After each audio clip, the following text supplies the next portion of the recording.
Passou um tempo trabalhando para uma empresa, não assinaram sua carteira e você acabou saindo no prejuízo, sem registro e sem dinheiro? Em casos assim, você pode colocar a empresa na justiça para que ela assine sua carteira e pague tudo que você tem direito. Aqui neste vídeo eu vou te mostrar quais são os requisitos para que você possa fazer isso e como funciona um processo como esse. Se você ainda não me conhece, meu nome é Ivan, sou advogado trabalhista e aqui no canal você encontra tudo que seu patrão não quer que você saiba. Infelizmente, o trabalho informal é uma coisa muito comum, tanto que em 2023 o índice de informalidade foi de 38,9%. Esse índice é alto assim porque ninguém vai recusar uma oportunidade pelo fato de ser um trabalho sem carteira assinada, né? Quem está precisando vai aceitar praticamente tudo para colocar a comida na mesa, mesmo se for um trabalho sem condições básicas. Se você realmente está precisando, provavelmente vai aceitar. E tá tudo bem, não tem nada de errado em fazer isso. O que você precisa ter em mente é que mesmo aceitando essas irregularidades, mesmo aceitando trabalhar sem registro, você ainda pode buscar seus direitos na justiça. Se você era empregado de uma empresa ou de uma pessoa e ela não assinou sua carteira, você pode mover um processo contra ela e exigir a assinatura da sua carteira e pagamento de todos os seus direitos. Aqui, a grande charada é saber se você era ou não um empregado dessa empresa. Isso porque nem todo trabalhador pode ser considerado empregado pela lei. Eu sei que parece ser a mesma coisa, mas não é. Por exemplo, um trabalhador autônomo que escolhe os dias que trabalha, quando tira férias e para quem trabalha,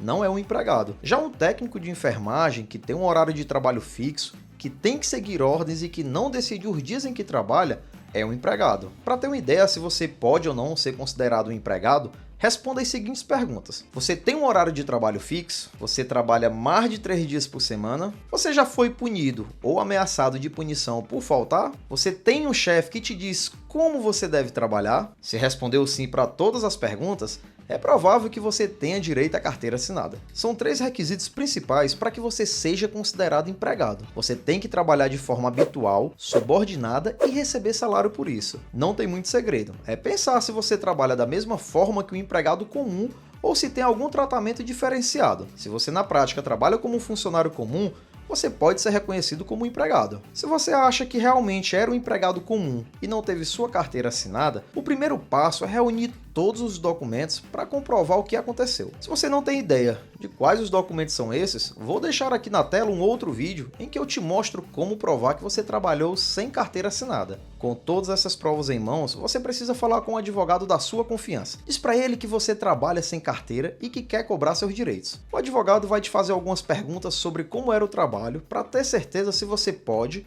ou não ser considerado um empregado e também vai querer saber as provas que você tem. Esse tipo de processo é um dos que mais aparece na Justiça do Trabalho e, assim como todo processo judicial, ele segue uma lógica simples. Tudo começa com um problema entre as duas partes. No seu caso, entre você e a empresa em que trabalhou. Imagina que o problema é que você trabalhou 3 anos sem carteira assinada, nunca recebeu férias e 13º, e foi mandado embora, mas a empresa não quer pagar nada. Você conta a sua versão da história para o juiz, pede que ele obrigue a empresa a assinar sua carteira e a pagar tudo que está pendente. Diante da sua versão dos fatos, o juiz vai chamar a empresa para se explicar e dar uma chance para ela se defender. A empresa vai contar a versão dela dos fatos, que talvez seja que na verdade você só trabalhou para ela eventualmente, que não era algo fixo, ou então que você era autônomo. Nesse meio tempo, você e a empresa vão poder trazer provas que mostrem quem está falando a verdade e no fim de tudo, o juiz vai decidir quem está certo e quem está errado. Se alguma das partes achar que a decisão está errada, pode recorrer para outros juízes mais experientes analisarem o caso. Claro que isso é uma forma simples de explicar o que realmente acontece, mas a lógica por trás é simples assim mesmo. Agora eu vou te mostrar as etapas desse processo para você entender melhor. Mas antes de continuar, se você ainda não é inscrito aqui no canal, já se inscreve e ativa a notificação para ficar sempre por dentro dos nossos conteúdos. Todo o processo trabalhista pode ser dividido em 3 etapas principais. A primeira etapa, quando o juiz vai decidir se você tem ou não direito ao que está pedindo.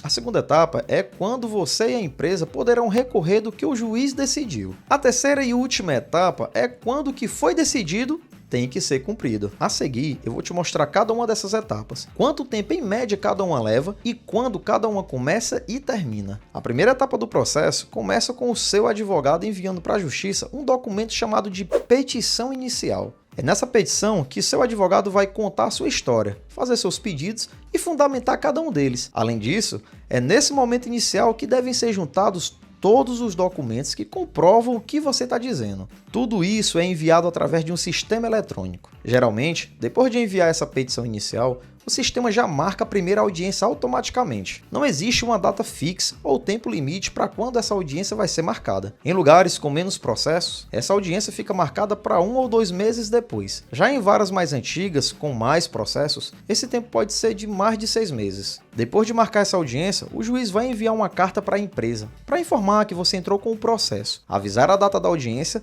e dar início ao prazo para ela se defender. A empresa vai até o dia da audiência para se defender daquilo que você está dizendo. Essa defesa vai ser apresentada lá no mesmo sistema eletrônico, igual à petição inicial. No dia da audiência, o juiz vai tentar organizar um acordo entre você e a empresa. Ninguém é obrigado a oferecer uma proposta de acordo, nem de aceitar a proposta da outra parte. Nesse dia, todo mundo tem que ter levado suas testemunhas. Isso porque, se não sair um acordo, o juiz vai te ouvir a empresa e depois ouvir as testemunhas. Depois disso tudo, acaba a audiência e o processo vai ficar lá com o juiz para que ele decida o caso. Essa decisão costuma sair entre 1 e 3 meses depois dessa audiência. E é essa decisão que encerra a primeira etapa do processo. Depois da decisão do juiz, existem incontáveis recursos possíveis. O que você precisa ter em mente é que o processo pode passar por mais 2 tribunais diferentes: o Tribunal Regional do Trabalho e o Tribunal Superior do Trabalho. Esta é a etapa que costuma demorar mais. Em média, um processo que vai até o Tribunal Superior do Trabalho costuma demorar 3 anos. Isso significa que essa etapa de recurso leva em torno de 2 anos. Mas tem um detalhe importante que você precisa entender. Se você ganhar na primeira instância, se o juiz te deu o ganho de causa,